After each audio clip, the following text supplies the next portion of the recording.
What better way to start it off without saying, well, welcome to an episode of a gaming podcast, episode 20, actually. This is episode, I don't believe it, 20 episodes. Great way.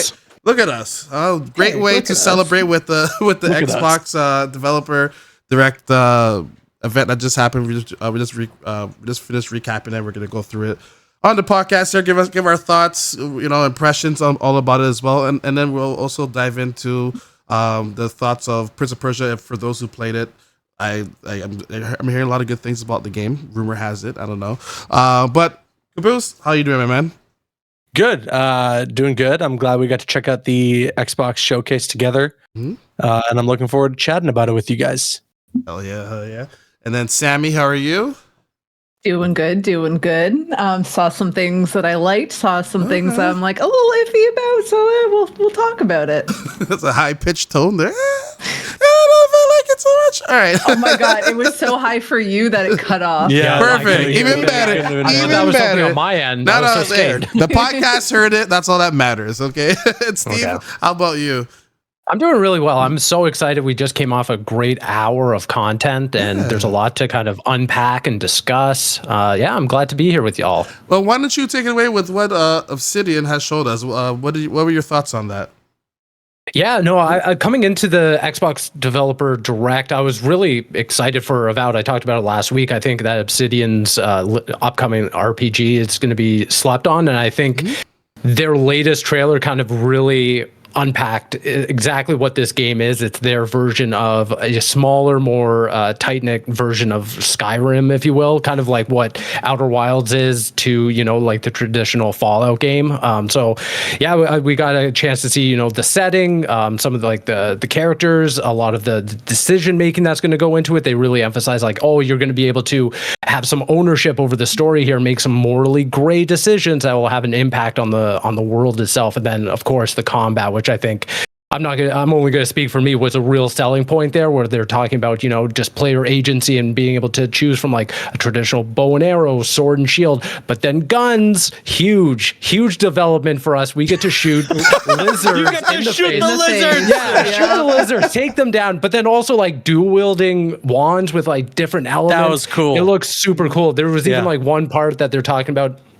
You can like mix and match your weapon, like your loadouts, quote unquote, where they shot an enemy with like a freeze gun. Like a freezing the wand to freeze them, and then they like charged up their sword to like stab them and shatter it. I was like, this is so cool and unique, and I think just overall seeing the game in the way that they kind of showed it off today, but then also capping it off by being like, no, you can look forward to it this year. We're targeting fall. That's an awesome way.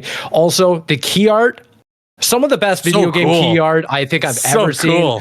I just want to commend whoever created that, or the team that created that. That is next level. And I want that on a shirt or on a poster right behind me. I'll get rid of this Moon Knight one. Yeah. I'll get rid of the Moon Knight poster any day of the week. Give me that key art. Wow. It's swapped. Yeah. I just threw it in our chat, our group chat right there. That's from the key art. That's from the press release. And it's so absolutely fantastic. Beautiful. I feel like I can see someone get like a tattoo of that for some reason eventually down the road. Don't tempt me. It's just gonna look really nice to have the physical copy of that game. With that on the front. But yeah, I'm echoing what you're saying, Steve. I thought that was one of the biggest surprises for me, for sure, for the showcase. I'm definitely looking forward to getting my hands on that game. And yeah, the combat looks like really fluid, and the way you can like mix and match some things looks like a ton of fun. The choices look to be really important as well. They had a lot of focus into how like your choices are going to change the narrative, and I thought that was cool as well. And I was not expecting, I knew going into something like this that we were going to have swords and shields. I did not expect guns, and I was not expecting wands. So that's what really pulled me in. I was like, okay, the magic element here seems to be something that is really engaging and adds a lot to the combat. So I was super into it. Yeah, no, I definitely agree as well. Just with how I didn't know what I was gonna expect coming into this, but the fact you could just swap and you have a gun all of a sudden, and then you have a sword, and you can just swap it out very easily. It seemed very fluid, and the combat is very unique. Go ahead, Sammy. Well, I was just gonna say it's kind of a little bit of like the Witcher itch, just like use a little bit of magic with the physical damage. But overall, I'm very visual, and that world looked like amazing. So I'm just ready to explore it. Not even just play it. I liked too that they were showing like kind of like the contrast in areas. You know, sometimes you'll have like this beautiful, vibrant area, and then other places will look a bit more dull or drab. Some places will look full of life.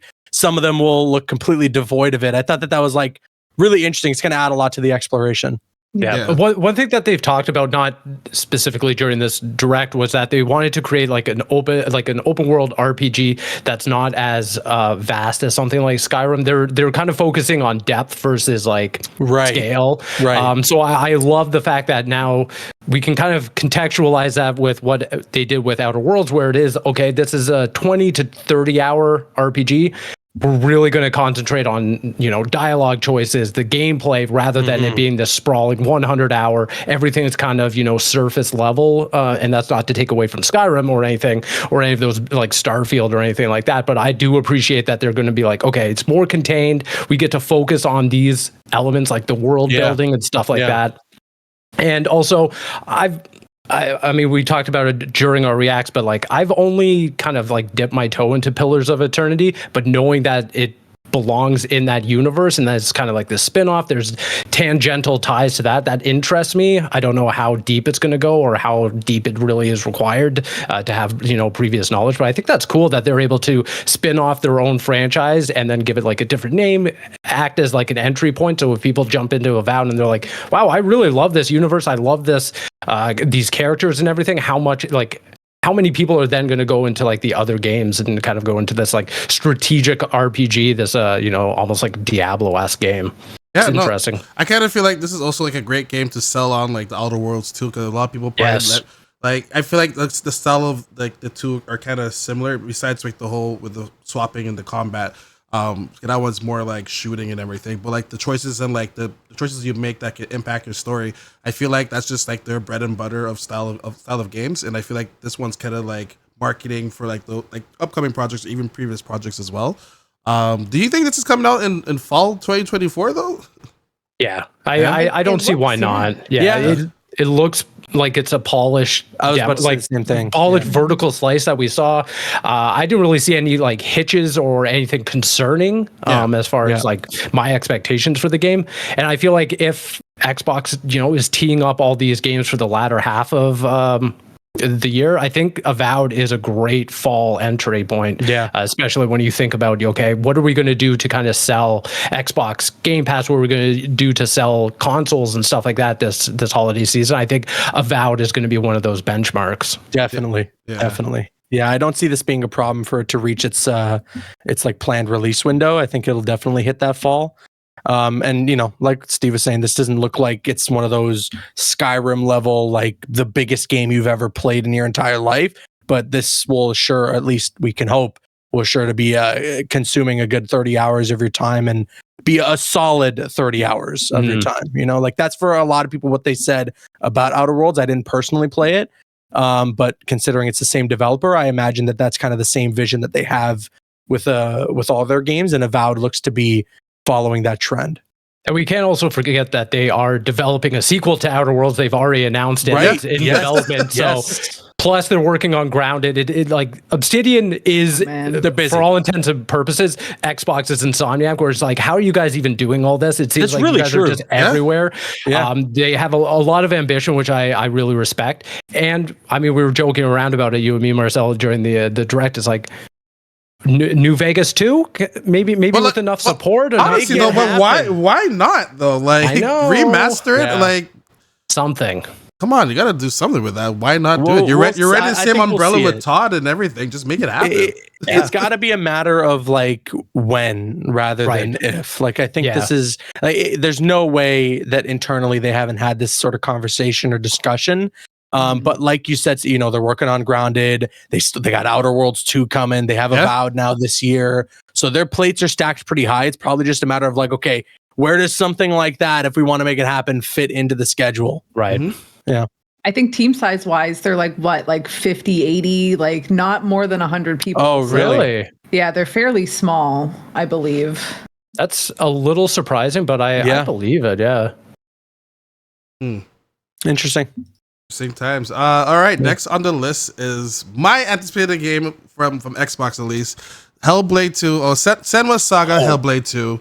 Hell yeah. Who wants? You know what, Caboose? Go right ahead. Because Listen, take it away, my man. Take it away. I mean, like there were several instances while we were watching there where I was like, okay, can't look much better than this, right? Like this is their money shot, and then it's just like, oh, like I'm watching real life at this point. This is one of those games. Similar to some of the games that have released, in this latest generation for the PS5, where you look at it and you're like, okay, I get it now. I get why we I understand the leap that we just took from the Xbox One, PS4 era now into the Series X, PS5 era. And this game, I mean, it's just one of the prettiest games I've ever seen, honestly. The visuals are intense and like they're not necessarily like these beautiful saturated vistas you're looking at, but they look very raw and real. Yeah. And I thought that was great. And obviously as well, just like from what they were showcasing in terms of the development, that moment where they had some of the voice actors walking around the mic to give you that 3D spatial audio experience. I thought that was so cool. And obviously just conceptually, this is such an interesting game with a voice and something that they want to, like a story that they want to tell that's important, and I think that's awesome. I'm really, really looking forward to the game. And everything that they showed there, I was very thoroughly impressed. Yeah, I'm definitely scared and excited at the same time. Some of those scenes were horrific, but in the best way possible. Yeah, the pro and the con of it looking that real, right? Yeah. I was just sitting there like, but very excited. Yeah.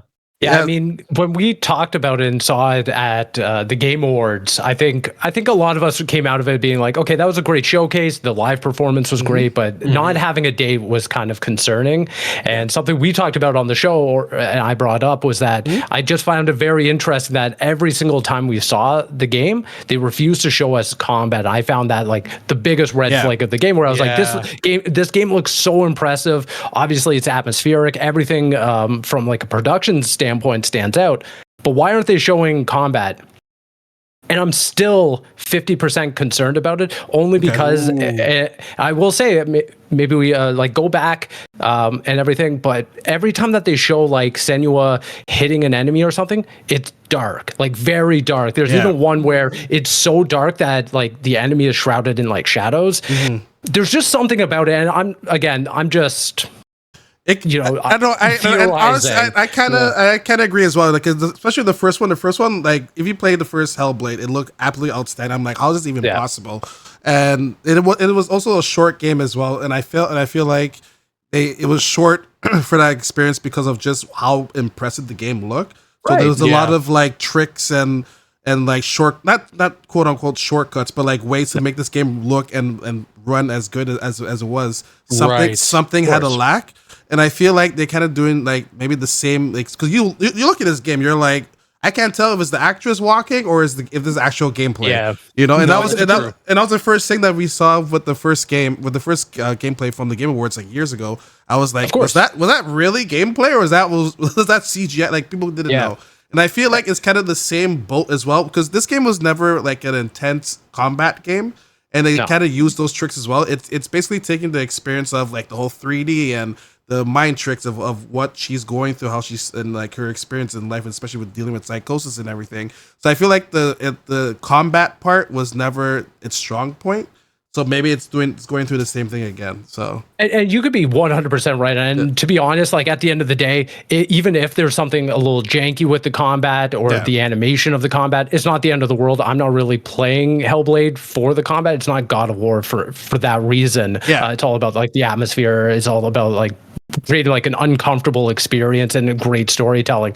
I just thought it was worth pointing it out. I agree as well, though. So yeah, I thought it was very cool though that they did point out, hey, we want to make sure that we're creating like dynamic animations when you are in combat. They're talking about like, oh, if you interact with one enemy, that same animation to attack or to defend isn't going to be the same with the next enemy that you encounter. I thought that was really interesting. Of like, oh, you're going that in depth, but maybe that's just the point of like, there's so many like deep layer mechanics going into the combat that maybe they're just not ready to show it off yet.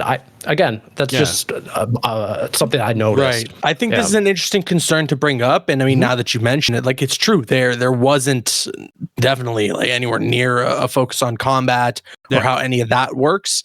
But I think maybe, Marcel, what you're saying could be the case, right? We could see another shorter experience per what most people are used to with AAA titles. Yeah. And that I believe the first one was like 4 hours, 5 hour-ish. It wasn't even that long. Yeah, I think it was like a 10-hour experience if you do if you do all the collectibles and stuff like that. Yeah. So maybe in this instance, we could see it bumped up to something like 10 or 15. And then with that being a shorter experience, a lot of the trimmed fat then allows them to really go all out with the visuals, but hopefully that doesn't come as well at the sacrifice of combat, right? You want the game to still be a video game at the end of the day. Like, things can look really pretty, but if it doesn't play well, then what's all that for? So I guess, I'm with you. Honestly, now that you bring it up, I'm going to try not to drink the Kool-Aid as much on how pretty it looks in hopes that it also plays really well. Yeah. I mean, you bring up a great point about maybe its expansion in terms of like a gameplay length and everything. I mean, we know it far too well at this point that games are becoming way too expensive to create. Here's a 70-hour AAA mind-blowing experience that's a blockbuster. Like, I almost commend Ninja Theory to be like, okay, we're only going to make a 15-hour experience, but we're going to make it one of the most visually impressive and impactful experiences that you're going to have this generation. Well, more and more now too, I think a lot of people who play games these days they aren't as excited about, this game is going to be 6,000 hours, a lot more people get amped about the idea that here's this really tight, perfectly paced 20-hour experience. Like, a lot of people have issue when you look at something like God of War Ragnarok, right? The Ironwood section of the game. It takes up so much time. It completely halts the game. And if it was trimmed, then you have like a much faster paced, much like smoother experience. Then you look at something like Spider-Man 2, which is shorter than the first game, but is full throttle, right? Like, it never slows down. It never stops to let you breathe. And pretty much from the moment you get the symbiote suit in that game to the end of the game, it's nonstop, one surprise after another. And I think people are excited about games like that. Games that may be shorter, but it's just a perfectly well-rounded experience from beginning to end. You don't feel bored, and you feel that you've gotten your money's worth, right? It's like, okay, some days I want to go watch the 3.5-hour Killers of the Flower Moon, okay? Other days, I want my like hour-and-a-half giant lizard, giant ape movie where they go fight other giant monsters. You know what I mean? Like, sometimes I want my tight hour-and-a-half experience, and other times, I'll take my time and watch my 3.5-hour movie that may be a little slower. And it echoes exactly what we were talking about with Avowed, where it doesn't have to be as widespread as something like Starfield, where it is, go explore 100 planets. Does it matter if every single one has something on it? No, but it's there.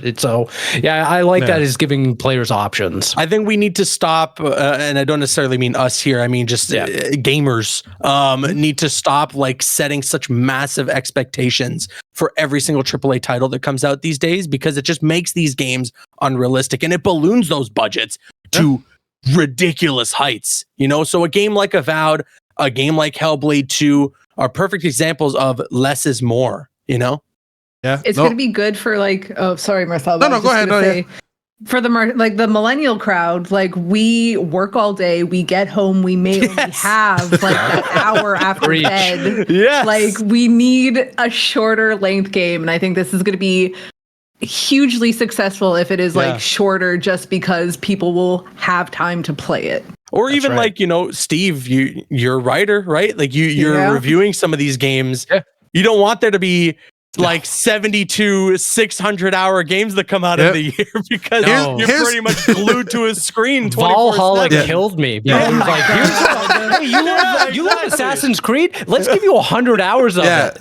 Oh, and it's due tomorrow, by the way. Oh, what? And that's probably why as well, Baldur's Gate 3 dropping in the summer, kind of away from a lot of other massive releases was so good because it was during a time where people had a lot of time, and as well when there wasn't a huge catalog of games coming out surrounding it. So you can just say, okay, I'm going to sink my teeth into this crazy 100-hour plus experience. Yeah. Absolutely. But you also have to be, if you're going to be a Baldur's Gate and have 100 hours, you have to be such a high quality, high caliber game that it justifies those 100 hours. Because otherwise you're going to end up with something like, again, I'm going to bring it up, Starfield, where a lot of people bloat. No, you don't want there to be bloat, but like a lot of people were like, oh, I beat the game in 30 hours, but there's 100 hours of content here. I'm just not going to touch it. Yep. 100%. I was going to bring up, with Hellblade, when it first came out from Ninja Theory, this is before Microsoft even bought them, the game was actually like $32, which was really, really cheap. And I feel like when I'm going back with the whole combat thing now that I'm thinking about it a little bit more, and I feel like this game was always meant to be like an experience. They were like to sell you on like the 3D atmospheric like technology, audio, or like just like it's just there to tell a story. And I feel like it's a game that you can literally hand a controller to anyone and be like, here, enjoy this experience. And I feel like that this is pretty much they're just branching off from the first one, and maybe that's why that the combat's not as intense. If there is like a mode where like the combat's like you want the difficulty, that'd be cool. But like I feel like that's another reason why the combat isn't as the strong point of it, is because it's meant to be like an experience where anyone can just pick up the controller and just try out the game, basically. So and I'm actually curious to see where they price point this one as well, because like I said, the first one was $32, which by the way you can pick it up for $3 right now on Steam. Right now, it's so $3. If you have not played this game, play it now for sure. Imagine walking into Ninja Theory with a gun and be like, "I'm robbing you right now, blind. Like I'm on all the cameras. I'm robbing you, and there's nothing you can do about it." That's what that sale is. Yeah, that $3. I've never seen anything like that before. Crazy. It's wild. So I'm literally, as you're talking, like hitting purchase. Do it right never now. Played it, Sammy? I've never played it. It's been in my backlog. It's been on my wish list for like years. See, the beauty of it is that by the time we record our next episode, you could have beaten this entire game. Oh, 100%. And I'm really happy that we also got a date for it as well. And I'm really happy the date is also really close as well, which is May 21st. You can actually pre-install the game right now on your Xbox Game Pass right now. So if you wanted to, really, yeah. So right now, I'm just checking. There is no competition in May. As of right now, there's really no other. As far as I can tell, I'm looking at Game Informer's 2024 calendar. There is no like confirmed game for May as of this point. Okay. Perfect. So now they have all the chess pieces, and now everyone else kind of has to react. Do we go up against Hellblade? Do we move stuff around like internally? Yeah. Good position to be in if you're Xbox. Really, really good. Yes. Yeah. Now, with the whole Xbox and like, I heard like this game's coming on PlayStation or Switch. Do you see Hellblade 2 eventually going to like the other systems? Because the other ones are on like PlayStation and on Switch, actually, believe it or not. This game's actually on the Switch.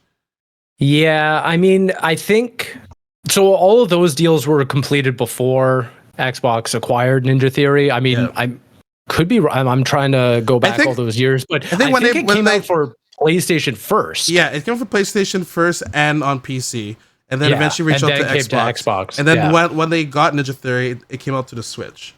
Right. Yeah. So part of me says there's a possibility, just because, they've been very vague in their rule set of like, if it has like a history on this other console, we'll bring a game over just to keep that lineage and everything. Personally, if I'm Phil Spencer and Xbox, I keep this exclusive. I mean, this is right now like their marquee spring 2024 game. It has the polish, the everything just that everyone wants from Xbox, if you know what I mean. Like it's the third person action adventure game that PlayStation has in tenfold. And I think that if you're Xbox and you want to replicate that even slightest, you keep this tighten it to the vest and just say, hey, you played Hellblade on PlayStation. Now come play the sequel over here in our playground. You guys sign up for Xbox Game Pass on your PC or buy an Xbox just to get to the sequel instead of, handing it over. But I'm not Phil. See, that would make sense, but I don't want that to be true because I'm a PlayStation person. So like, I'll give you a year, give Xbox a year, and then I'd be like, all right, now it's our turn. Do the Final Fantasy deal, give it a year and then show up everywhere else. Now, is this only Xbox Game Pass? It looks like. I'd be really surprised on that, actually. Yeah. You mean like instead of PC Game Pass? Yeah, it's not like Game Pass Ultimate. It looks like it's just Xbox Game Pass because it says pre-install on Xbox Game Pass. Usually it would just say pre-install on Game Pass. I mean, Google says Microsoft Windows, so I think it will be available for PC. Maybe, I don't know. Huh. Oh, well, that's something to look It better be. Listen, you got the other game for $3. All right, you're already winning. All right, chat. I'm not chat. I'm thinking I'm streaming. I have a vision coming in. Vision of Mana. Lame joke there. I know. You really did though. I had no idea. It just looked like I was like, oh, Vision of Mana. I'm like, I thought they already announced that game, but there's just so many of them. There's so many. There's a lot of them. Yeah. This is just another example of Microsoft and Xbox trying to dive into the Japanese market. So this is really like Vision of Mana is like a really big series. It's as big as like Dragon Quest. Like Dragon Quest, like you might hear about it here on our side, but like in the Japanese side, like they go insane. Like it's absolutely nuts how like this lineups for the latest Dragon Quest game, and Vision of Mana is pretty much in the same boat as well. So this is just Xbox trying to, I believe, just win them over. I don't know if this is like an exclusive or like I had to look this up for a minute here. I feel like this came out already. I don't believe so. Like I feel like this already came out. This is coming out this year. Oh, this year. Okay. This is the one that I'm pretty sure was at the Game Awards. They had some sort of trailer. Unless I'm mistaken. So but it doesn't have a release date. It is coming on PlayStation and Steam. Yeah. So I guess this is like the first time it's just coming to Xbox. Right. Yeah. Yeah, this definitely was shown during the Game Awards or sometime around it. It was. But with only like a PlayStation, PC kind of tease. Okay. Well, there you have it. So this was them saying it's coming to Xbox now. And it's their first like first time, yeah. Cool. Not a game for me. I'm not into the series. I'm not into the genre. But that being said, the nice thing is that we're seeing Xbox continue to kind of rally these Japanese developers to get games onto their platform, especially meaningful ones like the Mana series. They're doing stuff with Square Enix, getting a backlog of games onto Xbox Game Pass, the Yakuza series, stuff like that.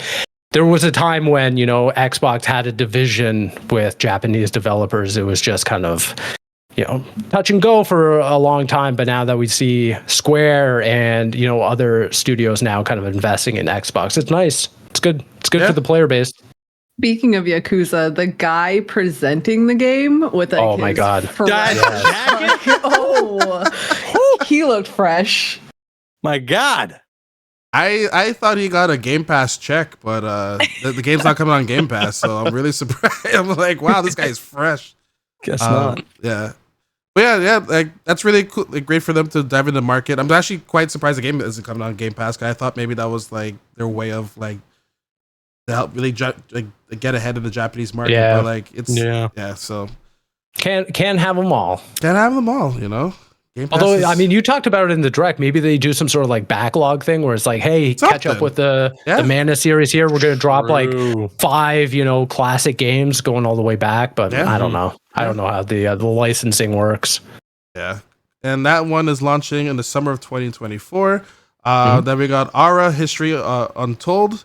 Sammy, you never finished a Civ type of game before. Would you be diving into this one? Dude, I have a lot of friends who's like, that's their style of game and I'll play with them. But like I've been in like 16-hour Civ games where like you literally just like go to sleep, wake up, and be like, oh, it's your turn.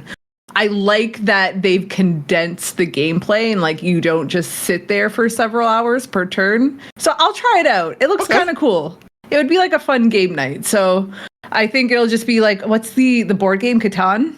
Yes. Maybe it'll be like more Elders, like faster pace like that. So I'm here for it. I'll try it. I know Steve wants his mechs though in the game. So yeah, I gotta see more mech gameplay. If this is kind of like if they give me some Armored Core vibes here, I'm definitely down. You're all in. Yeah, just like I'll speed run all like the boring, history stuff just to get me to like the future mech stuff, like building and all that. But otherwise, honestly, this game doesn't really do anything for me. I've dabbled with Civ and stuff like that. It's fine for like an hour or two, but I've never been like fully committed into playing one of those games. I'm just not a strategic kind of overhead person. Yeah, I'm the same way. I'm the same way as well. I've played like I can't remember the name of it, but I remember like the villagers got mad at me and like half of them just left. Oh, I was like, I need people to run this town. Come back. What are you doing?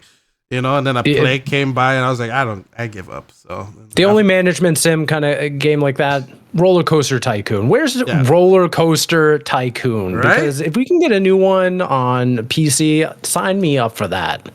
I have a friend who still plays like his disc that he got in the cereal box. And he emails the developers, and I'm like, you're never gonna get a response. Like, they're never. Do you imagine like one day he just opens up his inbox and they're like, "Sup." Jesus. You still playing? I heard you need help. Yeah. Oh my gosh. And then the grand finale, Indiana Jones and the Great Circle, launching this year, which surprised a lot of us. Yeah, I was not expecting it to drop this year. Caboose, what'd you kick us off with some Indiana Jones and the Great Circle, sir? Yeah, I mean, there's some stuff about it that I'm like, oh, that looks really great. I think the puzzle mechanics look awesome, and I think I'm glad as well that there's such a huge focus on puzzles. I think they mentioned that some of them are even optional. Some of them you'll have to like stumble upon to even like start doing them. I think that's cool. Really adds to the exploration. Really adds to the vibe and the feel of what would be playing as Indiana Jones.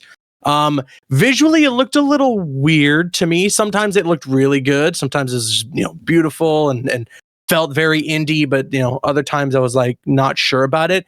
Steve, you mentioned to me that this is kind of the same art style as Wolfenstein. So I think that's where I'm like going to be a bit more lenient, because if that's just the way that they make their games look, then I understand. And I feel like maybe some people should have expected it, I guess, going in, considering it's the same developers of the Wolfenstein series. I just want to pop in and just say, I do agree that there are some certain scenes that don't align with that. Look a little weird. There's the one where like he pulls someone in and like punches them, his hat goes flying. I was like, that guy looks like stiff as cardboard. Yeah, very janky sometimes. So like some of the latter stuff, I was way more confident in saying like, oh that's Machine Games is like MO, that's their vision and stuff like that. But I do agree, some rough edges there. Yeah, and then I think as well, like the general vibe from everyone here is that we all kind of wish that this was like a third person adventure. Because especially when you're playing as such an iconic character like Indiana Jones, you want to see the character kind of at all times. You want to see the iconic look, and maybe obviously there could be some things there in terms of alternate skins and stuff like that from the movies, or different kinds of looks that you can give the character. Not that there's like many different looks that he's had in the movies. He's generally looked the same. But if there was some sort of way that they can add a layer of customization, just so that when you're looking at the character, you're like, oh yeah, that's Indy from this one scene from that one movie, or whatever it might be. I think that would have been cool. Just in general, I think playing in first person is not what I would have wanted out of an Indiana Jones game, but I'm going to give it a fair shake because it does look like a decent amount of fun. And I think the developers have sort of grasped the concept of what an Indiana Jones game could feel like in terms of in your hands. So I'm looking forward to it. I mean, Tony Todd popping up in there. I was not expecting that. I thought that was cool. I'm looking forward to seeing what his role is going to be like in the game. And then obviously as well, it's not Harrison Ford's voice. It is his likeness. So they're going with that. They're not just doing something completely different. But we all don't know for sure who's doing the voice. Yes, we do. Oh, do we? Ladies and gentlemen, Steve was right. Got it. Tweeted out Troy Baker is Indiana Jones. These ears, They don't set me off wrong. Like, let's go. Mile away. And also, I could just throw a dart at any game and be like, yeah, Troy's in that, and I'd probably be right. Yeah. It was an easy layup. Chance. Yeah. That's awesome. But I think we agree. Like, we understand why people would want Harrison Ford to voice it, but it was a good decision. It was unrealistic to think that that's what they were going to go for. Yeah. I mean, this is already probably such a massive budget game. Hiring Harrison Ford to do the voice for what is potentially like a 20-25 hour game is a tall ask. And then as well, you know, considering this is meant to take place between the second and the third film, right? I mean, Harrison Ford, he's an older guy. He sounds older. It just made more sense for them to hire somebody that can kind of imitate what a younger Harrison Ford sounded like. And I think Troy Baker's doing a good job. He did a good job, really. Yeah, very good. I think it's fine. It doesn't sound too jarring to me. And it didn't pull me out. No, I mean, it was a little jarring, that first scene where you see Harrison's face and then the voice comes out and you're like, wait a minute, that doesn't compute. But then you slowly acclimate and everything like that. So to me, when we first the camera pans over and we see Harrison's face, I was like, for some reason I didn't even think, they're just going to replicate him. Like, I was expecting like a brand new character model. This was going to be far removed from the movies and stuff like that. So to see them actually come in and say, we're going to use Harrison's likeness, I'm pretty stoked on that, just because that is the character. I would have been a little less impressed or less excited if it was like, it's just a generic white dude that has no ties, or better yet, when they were like hiding his face, I was like, are they just going to do that the entire game? Like, we're never going to see who Harrison is. Like, hey everyone, you're Indiana Jones, go on this nice adventure. I was like, I'm not really behind that. So to kind of know, hey, they're actually rooting this in the series. It's taking place in between the second and third movie. That's awesome in my opinion. But a lot to get excited about. But I do agree with you, Caboose, that the start of this kind of showcase, I think, showed a lot of the rougher edges of this game. I think, just some of the combat there, some of the animation style is very weird. Maybe it's just the lighting. Maybe it's just, hey, we don't know how many more months they have to really polish this up. But then, flash forward to some of the later stuff. There's one scene where he walks in, there's all these different pieces of historical. And I was like, oh my God, the lighting is on point. And maybe that's just or he's rappelling up the side of a wall, and it's a darker scene, but the shadows look great. The lighting looks great. So I have faith in them. I'm also just confused, why it pulls back to third person when you're climbing up something, or because of Harrison Ford. I guarantee. But wouldn't that be where if it's like a 20-hour game and there's cutscenes and this and that, aren't you getting enough of Harrison Ford out of that at that point? Because when you're going down a zip line, you're not really swinging the camera around to see Harrison Ford. You're looking at his back. So I just found that it's just, for me, it's just really weird. I was kind of wondering if they just wanted to kind of make this game different from the Uncharted and Tomb Raider as well. Right. It's that's where a lot of people are like, this is just gonna be a lot of people are already speculating is gonna be a Tomb Raider type of Indiana Jones game, or an Uncharted type of game, and maybe this is just let's just make it our own way of this different first person with a third person view with different actions. I don't really need to see myself climbing up a ladder, basically. I don't know, but my read on it is I think a lot of it is baked in. Hey, we have Harrison Ford. We want to showcase him as much as possible because we are creating this model and all that. The other thing is, and someone out there can fact check me on all that, but I struggled to think back to any of the Wolfenstein games in which, aside from maybe the odd ladder, you're not really rappelling. You're not really doing these movements that would warrant a third person perspective. So I do wonder if it came down to machine games actually being okay, so wait, in this game, we're going to be climbing up a wall. What do we do? Because we've never put this animation into any of our games before. And someone the creative team was like, what if we just pull back? Maybe that's the way to get around this, because they've never done that in Wolfenstein as far as I'm concerned or remember, because it's usually kind of a spiritual offshoot of Doom and everything. It's more of a run and gun kind of game. You're not really climbing over obstacles. You're not really traversing all that much. So I do wonder if this is just a brand new kind of venture for the studio. And they're we don't really we have nothing to fall back on. Let's just create something new. And it just so happened, hey, we're going to dabble in some third person, which could lead to something very exciting down the road where they're like, hey, maybe we could do a purely third person game. Imagine it was just that they went back and forth because they had to pay Harrison more per maybe, They're like, all right, let's that's an interesting theory. That's an interesting theory. I wouldn't put it past them.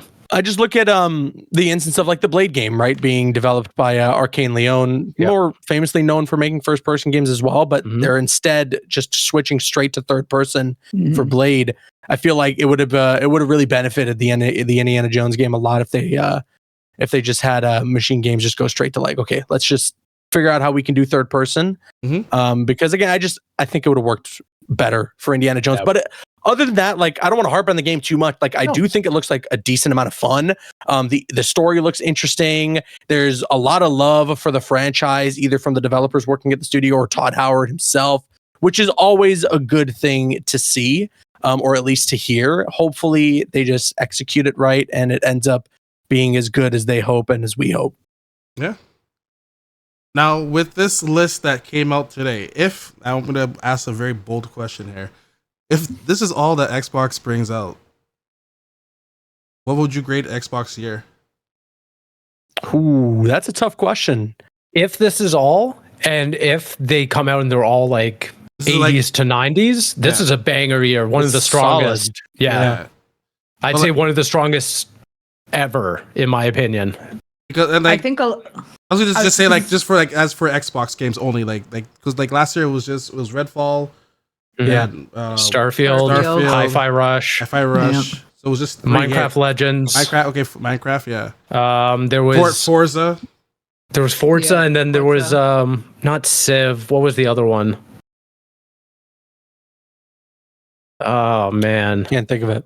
Right now, but they had 6 games. Sim game. I'd still say that's a solid year. Sure. I mean, Redfall's obviously a critical blunder, but I mean, Forza, Starfield, like those are some pretty big games. I mean, and then the Hi-Fi Rush was one of the biggest surprises that year. Even got nominated and won some awards at the Game Awards, which is nice. But yeah, as Steve was saying, like if we have Hellblade come out in May and it's like a Game of the Year contender, and then we have Indiana Jones come out and people are like, oh no, this is actually pretty great. And then what else do we have? Avowed. Which ends up being another like surprise for the fall season. Then I think this will be a really solid year, like a really, really good year for Xbox. Yeah. And I think after the year we had last year, like we're also fatigued from like all these releases. So I think it's good if they like kind of slow it down, give us quality versus quantity. 100%. Yeah. 100%.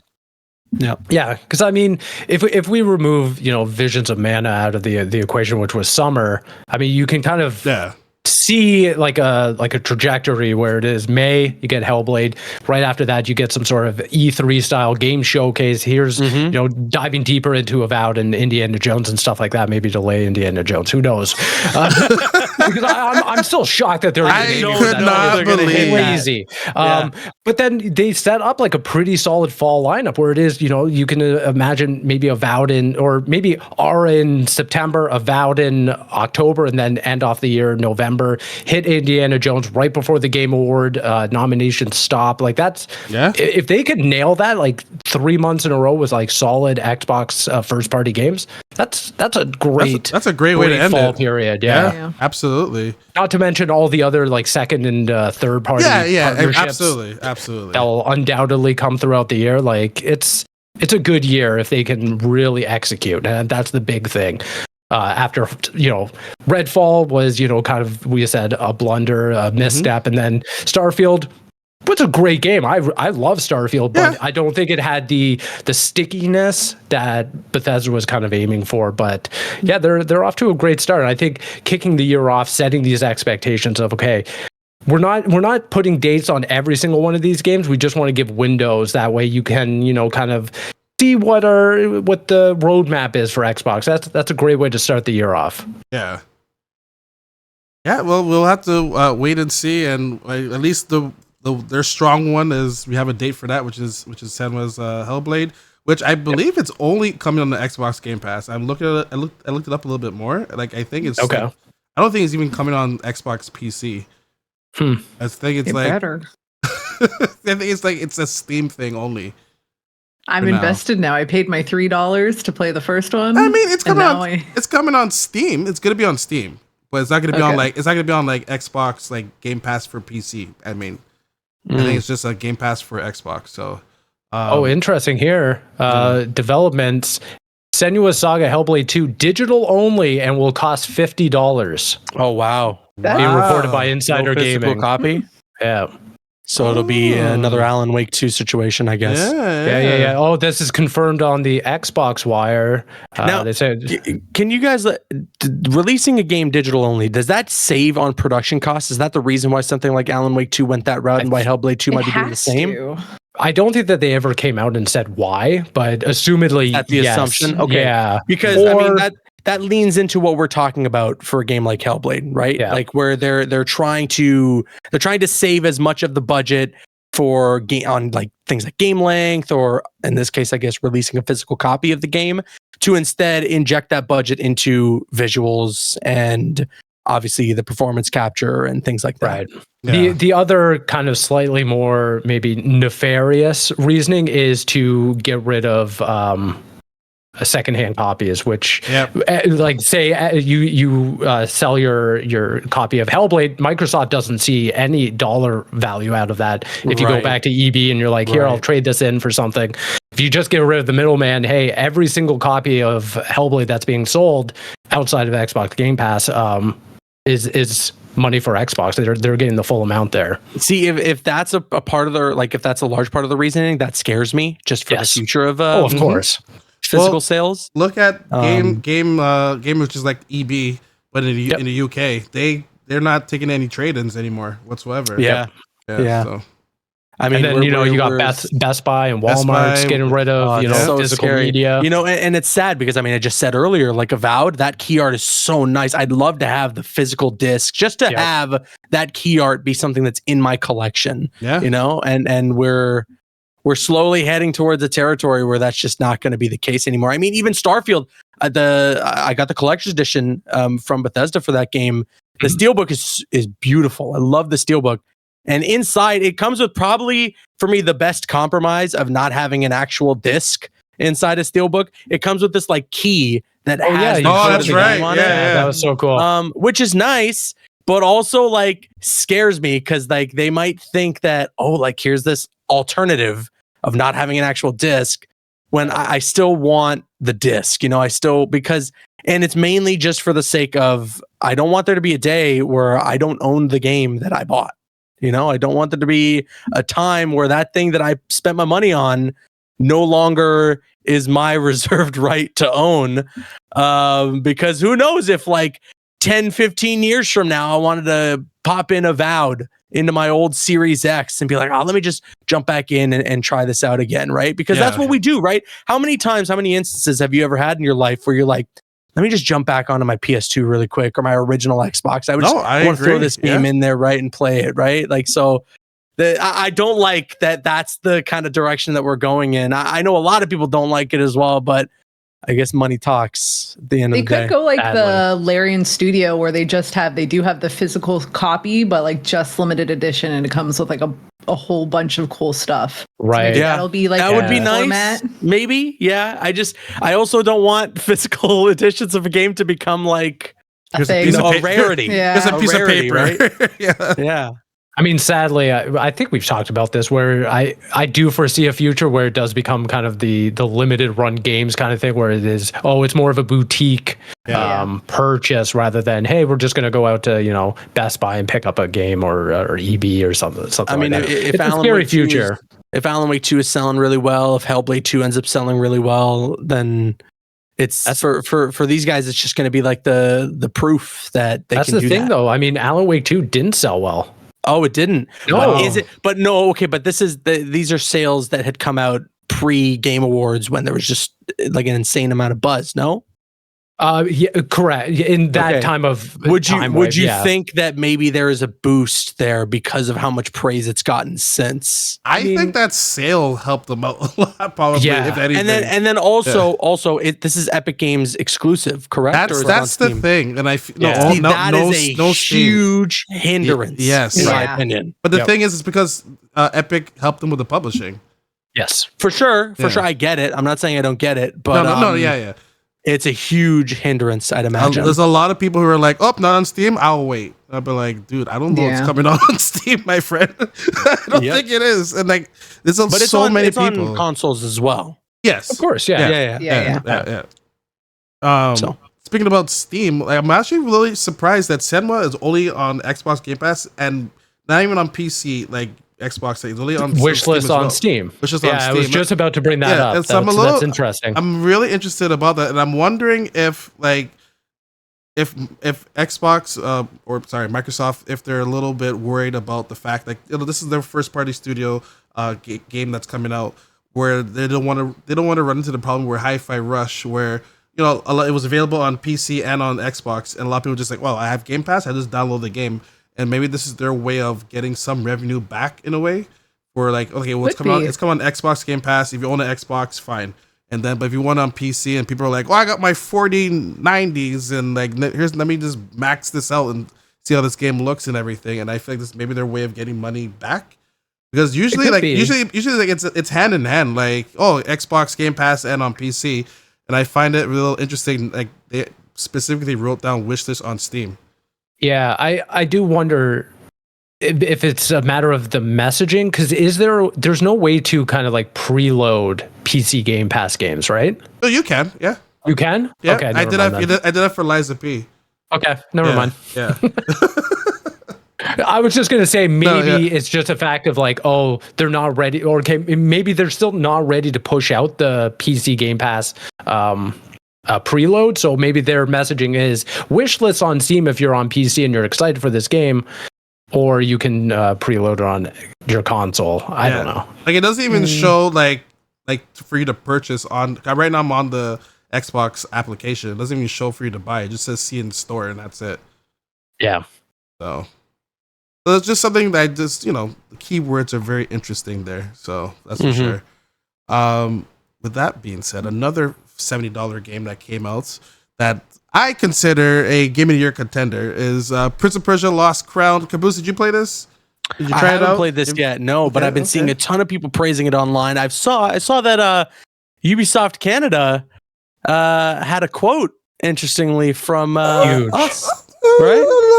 Maybe just a little number. A little number here and there. A little 9 out of 10, so. I'm going to have to check this out. I'm seeing a ton of praise. I'm seeing even some people say that this might be like one of those early Game of the Year contenders, at least as of, it's very, very early. But, I mean, similar to Dead Space, right? Last year where that dropped and people were like, if the rest of the year doesn't pan out, this is a Game of the Year nominee right here, right? So absolutely, that's awesome. I'm glad that people are liking the new Prince of Persia, and I guess I'm gonna have to jump in and check it out. It's the same boat where so for me, I the same feeling what Hi-Fi Rush gave me is the same feeling that this game gave me as well. Like when you play Hi-Fi Rush, you're like, wow, this is amazing and everything. And the same thing with this game. I kind of wish.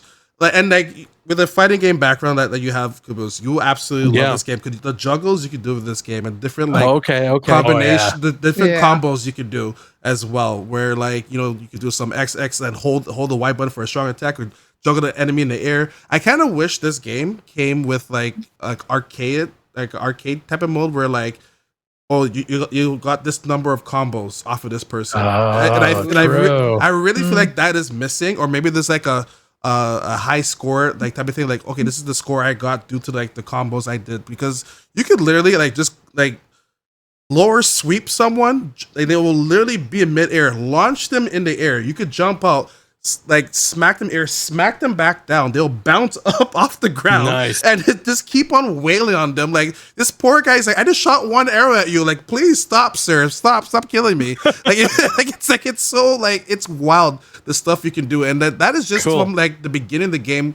The power-ups you don't even have yet, you get power-ups late. I found I think 3 hours in the game or 2 hours in the game, is when you start getting the power-ups. Like this is like just your base self, and the combos you can do. It's absolutely wild. And then when you mix in the power-ups that you get, then like you could do some crazy damage. The game with the music is fantastic. It's the same composer who did Ori, Garth Brooker or Garth. I can't remember his name. Cool. The music is fantastic. Some of the boss fights is absolutely crazy. When you get owned by some of the bosses, for me personally, I didn't feel like this is so frustrating. What the hell is going on here? Like I was like, okay, like one, like you know, like you're fighting against one person, like one more match, one more match. So, like, let me get my run back. You know, like it's so much fun. Because I've seen some people get frustrated by some of the bosses on clips online, but it looks like it's that type of frustration, like you're mentioning. That like I was so close to beating them. Run it back. It's so many run backs. That you're like, okay, I gotta jump. I gotta give it one more go. More go. No, absolutely. That's how I felt, and like, it's just when you fight, you're like, man, now like this fight. So I'm like, it took me like at least 10 tries to get it, and once I got it, I was like, man, that was so like epic. Like I want to like, I hope like eventually down the road it's gonna be like a boss mode. I know when I talked to the producer when I previewed the game, he wants like speedrunners, and the game is built for that as well, and like different shortcuts and everything. So it's absolutely outstanding, and even with the I know you played it as well, Steve, so we're going to dive into for a second there as well. But some of the the platformings, when you get different power-ups, like there's this one like where you get like a second jump. I mean, like I think that was in the trailer, and like you have to like dive down, get the second jump, hold on to this wall. Then you do another second. Like it's wild the stuff you can do with some of the puzzles. I'm like, man, that was a really like a lot of fun. Like I felt like a gymnastic. I was like been training for the Olympics for years after playing it. So this was a really fun experience, and I really hope like a lot of people don't skip out on this game. I don't know why people are just like, oh, this is not my Prince of Persia. I don't want this. I'm like, don't skip out on this. Like it's like, you'll be doing yourself a disservice. There's too many instances of people writing off games just because it doesn't look like the same game. Yeah, the same three kinds of games that come out every year. Yeah. You know, Steve, me and you were just tweeting about this the other day. I've been seeing a lot of people now finally coming around on Midnight Suns. And for me, that was my first experience as somebody who exclusively covers superhero games. That was my first experience with a game where I was like, I don't play turn-based strategy games, okay? Yep. I was like, this does not look like my cup of tea, but it's Marvel. It's got a bunch of Marvel characters that I really like. I'm gonna give it a fair shot and just see how I feel. And I remember like even like the first 2 hours, I was like, I don't know if I'm getting it. And then there was just this like snap where I was like, oh, that's the whole idea here, right? That's what's like addicting about it. And I put like over 100 hours when all was said and done. The DLC was super fun.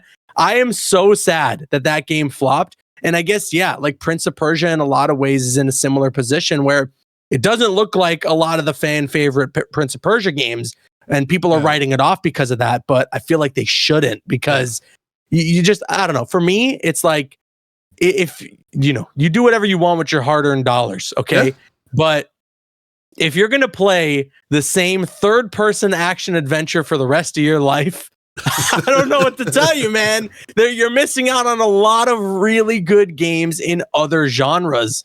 And so I don't know. That's why for me, like, I'll definitely check out Prince of Persia. I've never played like a Metroidvania style game, and maybe that might not be my cup of tea going into it. But if it works, it works. And this could be for me an introduction to a whole new genre of games that I should have been playing this entire time. 100%. Yeah, that's kind of like me. I'm not like much of a platformer, but just like the way that the story presents itself, the discovery, like seeing doors and gates, being like, wait, how do I get there? And then like 10 minutes later, making yourself like go around some like hoops and like finding like the doors open. It's a really fun game. And I find myself getting like my teeth kicked in by a lot of guards and stuff. But then, you just run back to the tree, you top off on your health and like do it again. And like it's not like a Skyrim or like a Dark Souls where like you do it again and you want to like punch your freaking console in the face. It's more of like no, this is doable, I could do it. And it's just like a really fun experience. Cool. Another thing I wanted to mention as well, like the difficulty or the customization you can do with the game. There's obviously, you have your standard easy, normal, hard, but like you can actually customize it the way you want. Like fully in depth. Like if you want like a longer parry, you could do that. If you want the enemies to hit a little bit harder, like you could do your custom difficulty in this game. So you can just fit it. If you could just set it up the way you want. So if you want, I want enemies to hit me harder, and I want like a short parry window for myself, you could do that in this game. And like, nice. It's really. I'd never seen anything do that. Usually you just get like the default, like this is how we feel the game should be. So this is what you guys get. The fact they're like, yeah, you know what, do whatever you want, like type of thing. And that's really a unique spin that they took right there. And I feel like a lot of people, what they do with Ubisoft games, and it's sad because Ubisoft did it to themselves, is that when the game comes out, like 2 weeks later, it's on sale for like $40, you know? Yeah, every single time. And I feel like that's what people are waiting for. They're like, oh, I'll get it, but I'll wait. I'm like, you should get the game. Like, try the demo and play the game now, like type of thing. That's why maybe that's they bust out the demo for this game first, and hopefully people try it out. And I believe the save carries over. I'm not too sure. But Steve, I hogged out too much time. How much? Did you try out the game yourself, or? Yeah, and this game rips. I think this is like the first must-play game of 2024, off to a rock-solid start of just really high-caliber games. I think, pairing this with what we were talking about last year with Assassin's Creed Mirage, like Ubisoft is now on this trend of delivering sizable games that last, 20 to 25 hours, and that's exactly what I got out of Prince of Persia here, where I had never played a 2D Prince of Persia game. I had a lot of people only played the 3D games that came out like with the original Xbox and 360 and stuff like that. So I was very skeptical about this one because I was like, this isn't my Prince of Persia. I want like a new Prince of Persia game. I feel like we're long overdue for that.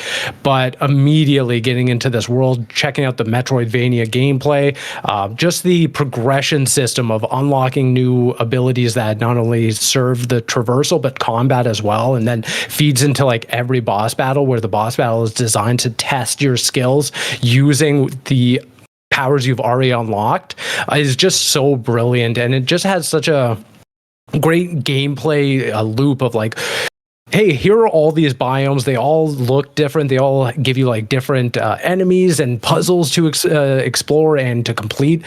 There's so many like collectibles to find and everything. I think, yeah, they really went above and beyond to deliver something that is of very high quality in terms of being a Metroidvania. It's so funny, Caboose, you're talking about, you're not being very, very well versed in the genre. I love Metroidvanias, but it never really resonates to the point where like it sticks in my mind where I'm like, I am deep into this genre until I return to one where I come back to a game like this or a game like, Ori or something like that. And I'm like, this is so up my alley. This is so my jam. Yeah. That, I mean, like the moment that you start playing and you're like, oh, I see like a ledge that I can barely get to. And I know there's a double jump somewhere in this damn game. And I'm like, I'm coming back for you. Yeah. And then 5 hours later, I go over that ledge. I start exploring more of it. And I'm like, oh, now there's a door that I can't get through. Okay, I know I'm coming back to this. I love that gameplay loop. That progression system is so satisfying. The one thing I'm going to say now, everyone knows I love my achievements. I was going for the 100% before launch. 2 are bugged for me, and I couldn't be more sad. The last 2 are so bugged for me that there's one where you have to collect all the Soma tree petals in order to like max out your health. Okay. I have found every single treasure in this game, and there is no Soma tree petal for me. Oh boy. Oh no. And one of the other one is completing all of the side missions. One side mission is just borked. It just won't progress. It won't let me complete it, even though I've done the objective. I just have to turn in the thing that this pirate is looking for, and I'm like, okay. Yeah. He just keeps saying the same dialogue over and over again. I'm like, oh. So I'm hoping that they can release a patch. I know they released. I know it's supposed to be a day one patch. Yeah. Yeah. It doesn't address. Oh, it doesn't address that at all. Okay. Right no. So hopefully in the coming weeks, because I have seen a lot of people talk about the one side mission not being able to complete. So hopefully they listen. Hopefully they're able to address that. But otherwise, this is a really great game, and I do think that I hate bringing this up, like the price point. I think honestly it is kind of like a detractor here, where especially in Canada it's $70. And that's all. I'm not telling anyone how to spend their money, what to spend their money on or anything, but I do think that that's kind of a big ask, especially with, our current economy of like, do you want to buy this game day one just to be part of the conversation? Or like you said, Marcel, Ubisoft always puts their games out on sale in the coming weeks, months and stuff like that. I don't see there being a reason to buy this day one.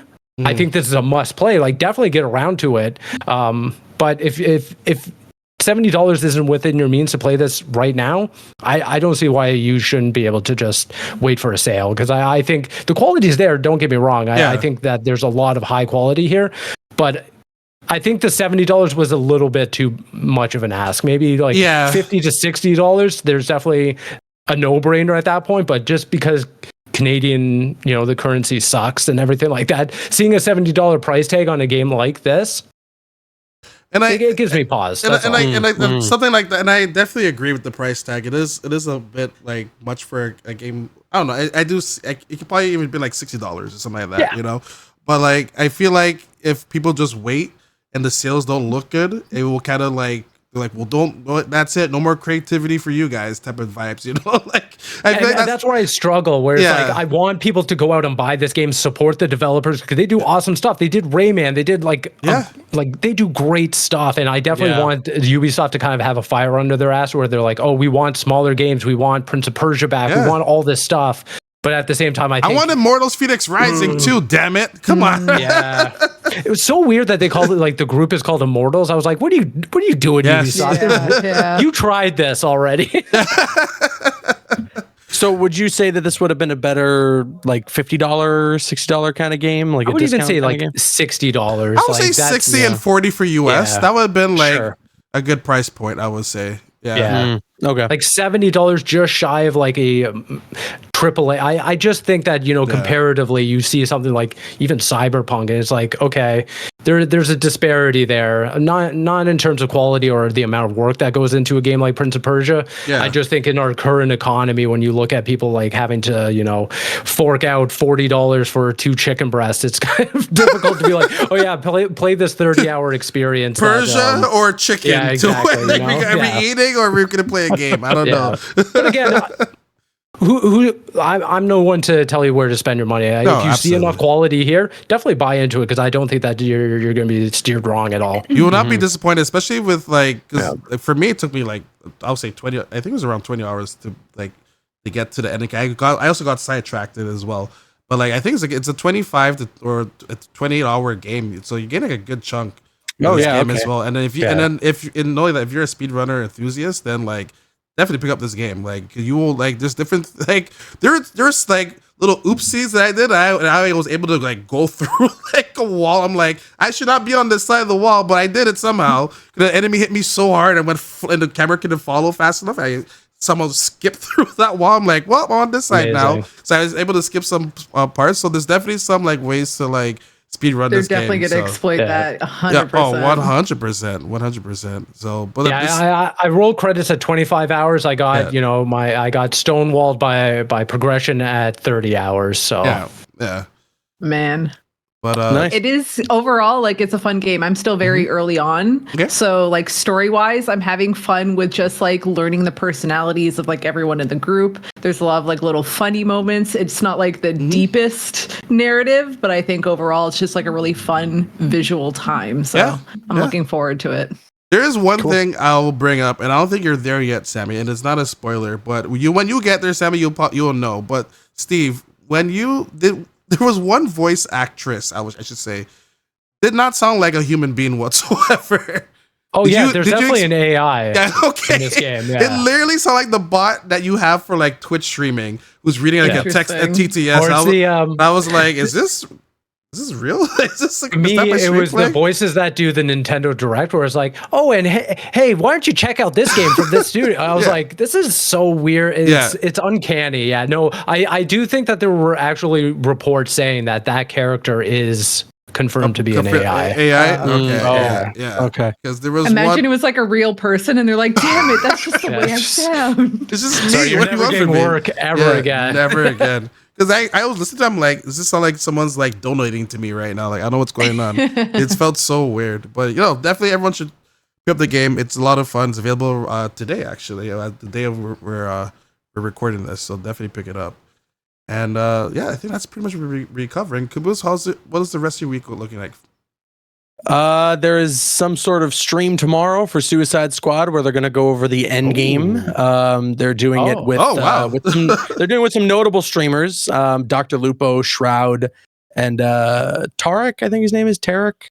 So I'm looking forward to seeing that. I want to see what the end game is going to look like for the game and what they're presenting there. They did like a big Discord Q&A the other day and talked about some features that I'm really excited about.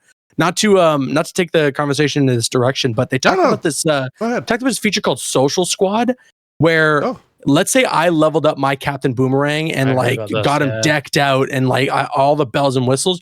You can take my Captain Boomerang and put them a part of your squad, and then use my Captain Boomerang.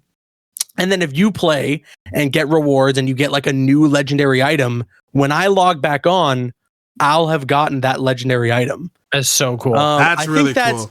I think this is something I'm so surprised they hadn't talked about this sooner or put this in any form of marketing to have left this to be something you announce in text form 2 weeks before the game comes out is absurd, in my opinion. This is such a cool, cooperative thing. Even if this game was something you wanted to jump in and play solo, this adds so much to your experience, because if I want to focus on one member of the squad, I can just social squad the other members. You can even go into the leaderboards and take a top player's Harley Quinn and put them into your squad.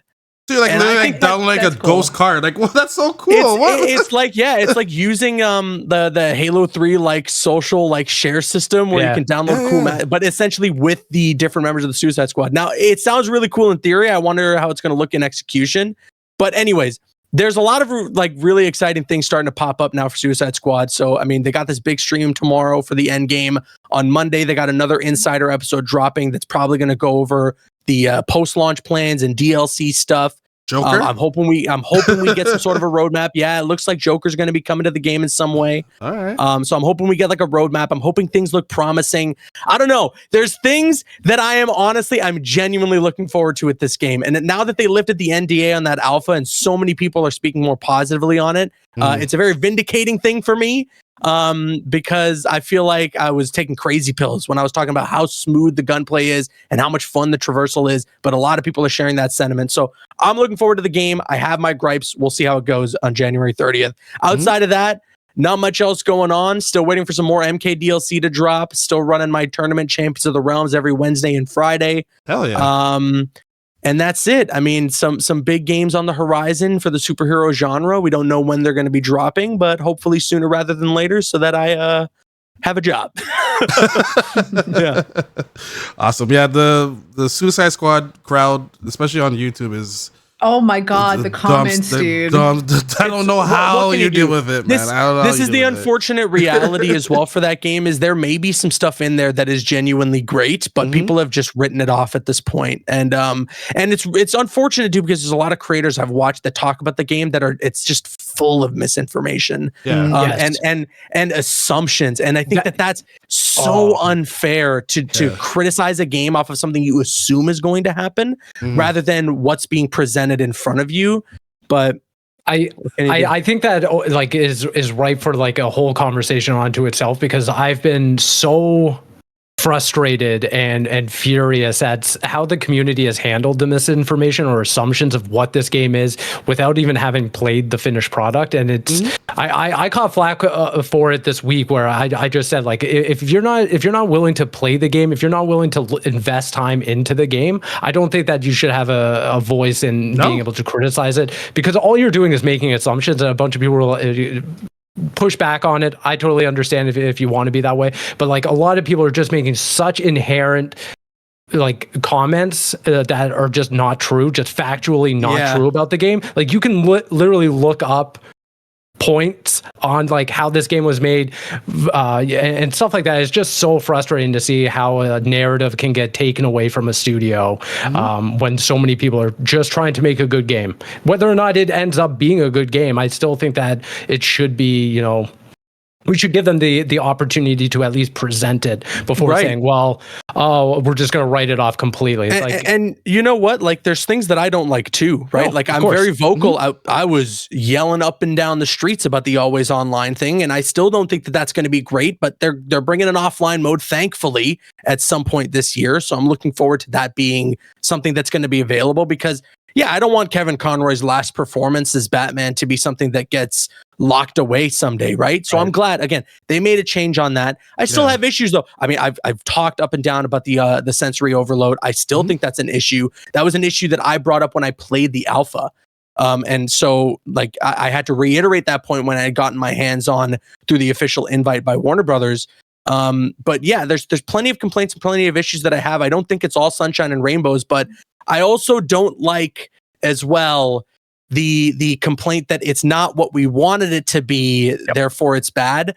I get it. I wanted a Justice League game. I wanted a Superman game, a Green Lantern game, a game for the Flash, right? I would have loved Rocksteady to give the Arkham flavor, the Arkham treatment to another superhero. But if what they wanted to do with was the Suicide Squad, if that's the game they wanted to make, then that's the game I'm going to be judging. I'm not going to judge it saying it's not the game I wanted, so it's bad now. Right. You know, if this is it, and if they do these characters justice, if they service this world for these characters, then okay, cool. Yeah. Let's critique it for that. And I think that's the big word, critique. Like provide, constructive criticism versus just I would just prefer to live in that world versus this thing sucks. Critical thinking is not allowed. No, nope. But I say all this while also saying that like I understand where consumers come from because not everyone's just going to sit there and spend $70 and be like, okay, well, let's see, right? Like some people are going to want to check out reviews. Some people are going to say, you know what, this doesn't look like it's what I want to play. But especially if you're a creator. Okay. And especially if you want to, you present yourself as almost essentially a gaming journalist in video form. I feel like you are responsible for giving every game that comes out a fair shot and seeing how it works for you, and if it doesn't, then I think that you should be very, constructive in your criticism. I saw somebody the other day.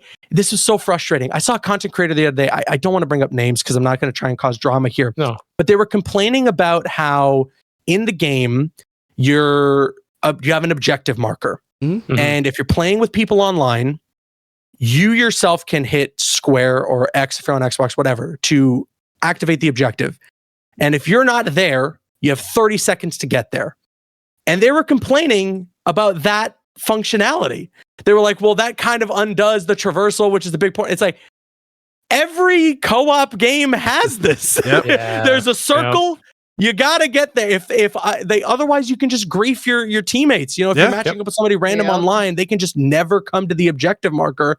And then the mission never starts, But like, I guarantee you that person that has a gripe has never experienced that before. So they're taking their perspective, not analyzing it from, an objective standpoint that this is good for the game, this is good for all players that are getting into that. They're just basing it off their subjective experiences. They're like, I don't like this thing. And that's what I see so many times, specifically with Suicide Squad. Yeah. And I saw some people have issue too with there's certain moments in the game where you're kind of standing around and listening to characters talk over your intercoms.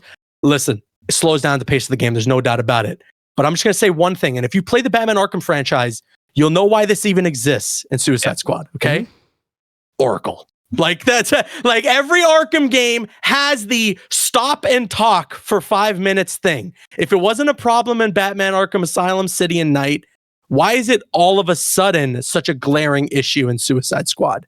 It should have been a problem in those games for it to still be a problem now. Yeah. And I feel like this is another one of those instances where it's like everything. If you don't like this game, all of it has to suck. Like it all has to be bad. There's no like, I don't really know about this. There's no like, you know what? This is kind of good or that works, but all this other stuff doesn't. It's just that I already don't like this game. So it all has to be bad. There's no nuance in opinions anymore. Again, it all comes down to exactly what you said, where it is people who want to be, game critics or content creators or anything like that, not being able to separate subjective critiques versus objective critiques, because we can go into Suicide Squad and nitpick the things that genuinely don't look that great or perform that great. I think the hub just looks a little too the UI too busy. is busy. Yeah, it's too busy, but that is a objective point of view, where a lot of people now are just saying, oh, well, why isn't he a brawler? Why does he have a gun? Well, could you imagine if 3 of your friends all want to, or you're in a group where all of you guys want to have guns, and you get stuck with King Shark and he just has to hit people with fists? Yeah. That breaks the game at that point. I would say that it would break the game if it weren't for the fact that you can play as 4 Captain Boomerangs and 4 Harley Quinns and whatever the likes, right? Like, sure. I had the point of wishing that King Shark was a brawler character simply for the fact that it is an RPG and he could fit the role of a melee-based character that you can create melee-based builds around. Right. But yeah, like, I'm not going to say that it's not that, so it sucks, Exactly. Like, I'm not going to say that I wish I wanted it to be this, so the fact that it's that is bad, Like, if the idea here was that all 4 characters were going to have guns and you use guns, I'm going to critique the gunplay. How does that work? How does that feel? Yeah. Is it satisfying? Is it good as a looter shooter? And there's some things that are genuinely great about it. Unfortunately, though, again, like, this game, it's never going to see the light of day because so many people have written it off and so many people are not even willing to give it a fair shot. And it's to the point where, we're just nitpicking every tiny little detail. I was blown away when I heard people complaining about how you stop and talk sometimes, when that is like a staple of the Arkham franchise. Like, there's a story in the game, though. Arkham game has probably 2 hours of gameplay allocated to walking around with your hand over your ear, listening to other people talk to you before you can start gliding around again. I've always found it an issue, because if I'm Batman and I can hear you in my ear, why would I not just be gliding around and do what I want to do? That's what works so well in the Spider-Man games. You have those phone conversations, and you can still go swinging and have fun in the city, right? They don't do those in the Arkham games. That's just kind of the Rocksteady style, and they stuck with it in Suicide Squad. Yeah. If you didn't complain about it before, complaining about it now makes you seem very disingenuous. Well, I'm curious, is most of the discourse you're seeing, is it on Twitter? I mean, Twitter is a bubble for sure. But again, I've seen some other content creators and some other people who have reviewed the game give not a fair shot. I will say, though, I think a lot of people really harped on IGN incorrectly, in my opinion. I agree. I think that Destin made a lot of good points. I think that some things were wrong, like him complaining about going into like hazards in the geometry and getting knocked out of the air. Like, I thought that was silly, like you walked into an environmental hazard and it knocked you out of the air. It's not a big deal. It's okay. Or like the Flash hit you with a lightning bolt and you got knocked out. It happens, right? But like the Flash being too fast thing, that became like this whole big meme. I think that was super unfair on Destin, because that's not what he was trying to say. Because at the end of the day, it should be a video game, right? It shouldn't literally be, this is comic accurate, so you just can't shoot him ever, right? Like that shouldn't be the case. There should be difference between sticking to the source material and then providing like a fun experience. Yeah, exactly. Again, that is a factor of like looking at something and saying like, okay, is the gameplay fun? Is this functional? And if you're not able to provide, if the answer is no, well, you have to be honest about it in your preview. Yeah. And on the other hand, though, IGN has reposted that negative review about Suicide Squad, I think maybe like 6 times. Yeah. I was told by an IGN rep that it's because they have like an automated thing that puts out their most liked or most engaged tweets like several times. I just think that the Suicide Squad instance is particularly interesting. Do you think if it was open beta, it would have softened the blow a little bit? Yes. Yeah. If that alpha test was stripped of its NDA, I think they would have really surprised WB Games, but I think that they were worried. They were worried about what the opinion was going to be, and also at the same time, it's an alpha, so you're bound to run into bugs and glitches and issues, and so something like that, it's not fairly uncommon practice for things like that to be NDA'd, right? Yeah. But then I think internally they started to notice that some people were definitely not going to follow that NDA. You know, random Twitter user 123 was not going to be like, oh, I guess I can't talk about it, you know? So a lot of people ended up providing their opinions, and the general consensus was positive. A lot of people were very positive about it.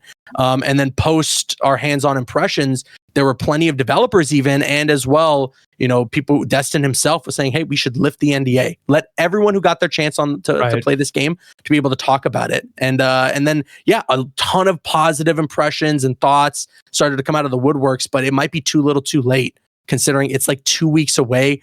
I don't know what the pre-order sales are looking like. People are pointing out that it's like at the top of the pre-order page for PlayStation. I don't know if that means that it's getting the most pre-orders out of all those games listed, or if PlayStation just has like a marketing deal with WB Games on this one.